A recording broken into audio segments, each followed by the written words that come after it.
Assalamualaikum warahmatullahi wabarakatuh. Yang kami hormati Ibu Dr. Indah Aminatul Zuria MPD selaku dosen pengampu mata kuliah pengelolaan pendidikan dan teman-teman PGMIC yang berbahagia. Di sini kami akan menjelaskan mengenai materi tentang pengambilan keputusan dari kelompok 7. Adapun anggota dari kelompok 7 adalah Zahratul Imro'ah, Setia Damayanti, Lisa Aprilia Putri Madani, dan Dimas Ahmad Asyafi'i. Langsung saja pada materi pengambilan keputusan. Yang pertama adalah pengertian pengambilan keputusan. Istilah pengambilan keputusan ini adalah terjemahan dari bahasa Inggris, decision maker. Yang berarti decision itu keputusan dan maker adalah pembuat.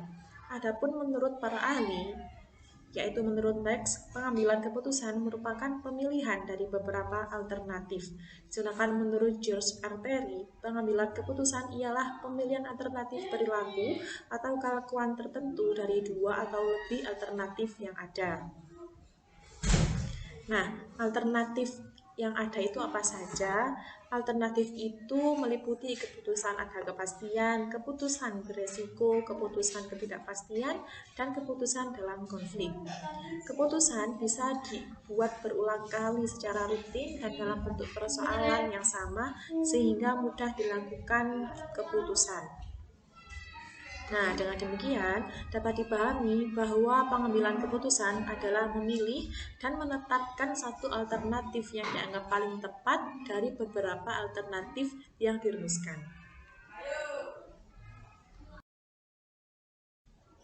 Selanjutnya adalah dasar pertimbangan pengambilan keputusan. Dasar pertimbangan pengambilan keputusan itu bermacam-macam tergantung dari permasalahannya.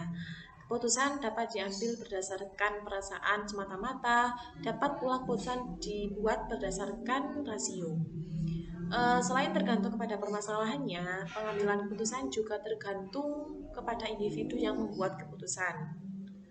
Adapun beberapa dasar pengambilan keputusan yaitu yang pertama adalah intuisi. Kelebihannya adalah waktu untuk mengambil keputusan itu relatif pendek. Yang kedua, untuk masalah yang pengaruhnya terbatas, pengambilan keputusan akan memberikan keputusan pada umumnya. Yang ketiga, kemampuan mengambil keputusan dari pengambil keputusan itu sangat berperan dan perlu dimanfaatkan dengan baik. Dan kelemahannya adalah keputusan yang dihasilkan relatif kurang baik. Yang kedua, sulit mencari alat pembandingnya sehingga sulit diukur kebenaran dan keabsahannya. Yang ketiga, dasar-dasar lain dalam pengambilan keputusan seringkali diabaikan. Jadi sudah dapat diketahui ya kelebihan dan kekurangan dari dasar pertimbangan intuisi.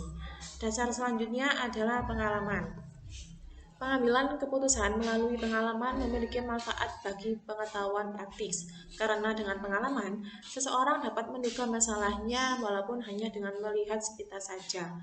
Itu sudah menemukan cara penyelesaiannya. Makanya dapat ada ungkapan pengalaman adalah guru terbaik. Selanjutnya yang ketiga adalah fakta.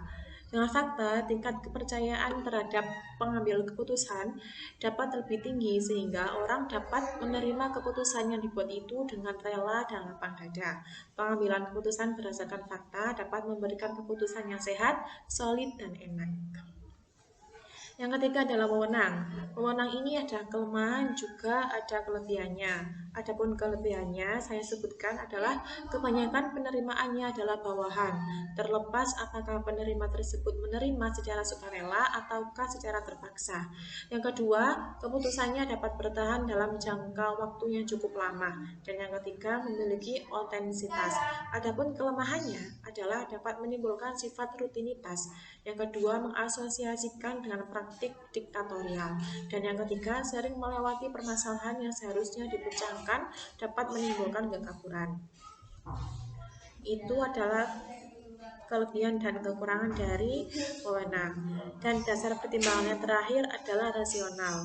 Pada pengambilan keputusan dengan cara rasional juga ada kelebihan dan kelemahannya.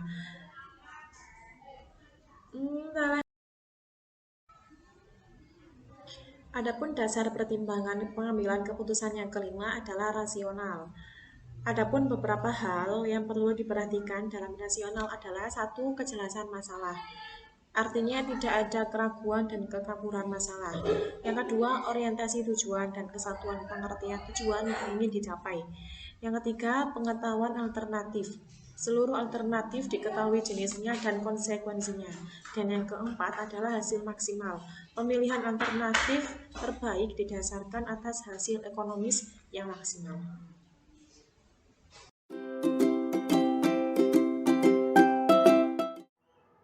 Baik, selanjutnya adalah prosedur pengambilan keputusan dalam pendidikan. Menurut M. Jenny Newport, langkah-langkah dalam pengambilan keputusan yang pertama, penentuan tujuan. Pemimpin berpegang teguh pada tujuan yang hendak dicapai dalam pengambilan keputusan. Tujuan tersebut menjadi tolak ukur dalam memilih alternatif pilihan. Yang kedua, pembatasan masalah. Sebelum membuat keputusan, harus ditegaskan secara akurat apa permasalahan pokok yang dihadapi. Kemampuan merumuskan masalah secara tepat merupakan faktor utama dalam menetapkan suatu keputusan. Yang ketiga, menentukan alternatif pilihan pemecahan. Apabila perumusan masalah pokok sudah terlaksana, maka dicari berbagai alternatif pemecahan masalah. Pimpinan sebaiknya berpikir dan mengidentifikasi berbagai kemungkinan pemecahan. Yang keempat, memilih alternatif yang terbaik. Melalui pemilihan dari pertimbangan yang rasional, maka pemimpin menentukan pilihan dan berbagai kemungkinan. Pilihan itu harus ada alasan atau perhitungan yang rasional. Dan inilah yang menjadi inti pengambilan keputusan, yaitu memilih alternatif. Yang kelima, implementasi. Setelah diambil atau dipilih sebuah alternatif, maka selanjutnya adalah penerapan dari alternatif tersebut. Selanjutnya, tindak lanjut. Monitoring adalah suatu proses belajar di mana pimpinan merefleksikan setelah tindakan yang telah dilaksanakan apakah terlaksana sesuai dengan tujuan yang telah ditetapkan.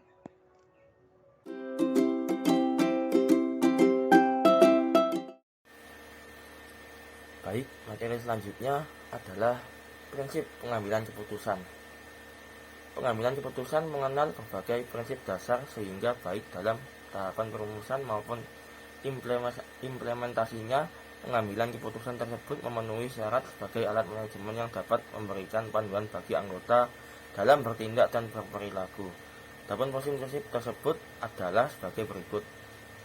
Yang pertama adalah keputusan pada dasarnya ditujukan untuk memecahkan masalah. Karena itu setiap alternatif solusi hendaknya tepat untuk masalah yang dituju. Yang kedua, setiap keputusan hendaknya merupakan alternatif terbaik dengan risiko yang amat minimal. Yang ketiga, keputusan hendaknya sudah mempertimbangkan lingkup dan risiko secara sistematik dan sistemik. Yang keempat, keputusan hendaknya tidak berada di luar zona of acceptance manusia. Yang kelima, keputusan yang efektif adalah keputusan yang dapat dilaksanakan. Yang keenam, keputusan hendaknya memecahkan masalah yang generik, bukan masalah yang operasional teknis. Yang ketujuh, pengambilan keputusan terdiri dari tahap perumusan keputusan dan implementasi keputusan. Yang kedelapan, pengambilan keputusan hendaknya menghasilkan suatu hasil yang dapat diukur. Yang kesembilan, keputusan tidak selalu harus dimulai dari data, tapi bisa juga dari judgement. Pengambilan keputusan dalam kepemimpinan pendidikan mempunyai syarat beberapa prinsip sebagaimana pendapat Hoy dan Nischel tahun 1987 yang terdiri atas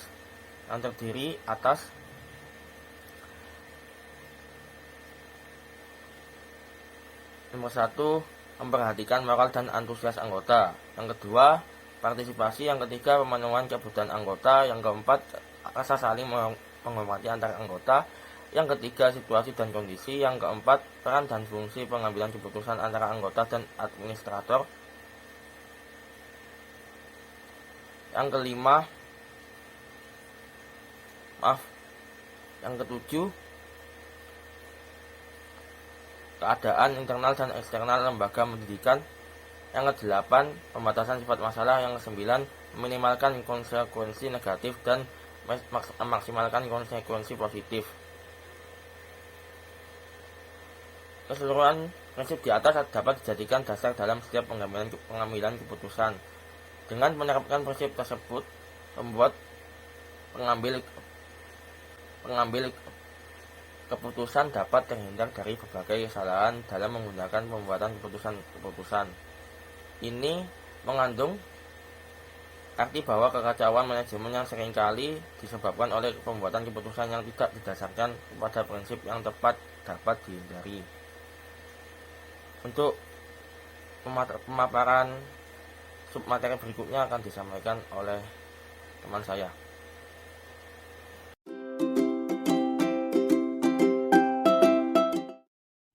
Baik, materi selanjutnya yaitu faktor-faktor yang mempengaruhi pengambilan keputusan di lembaga pendidikan.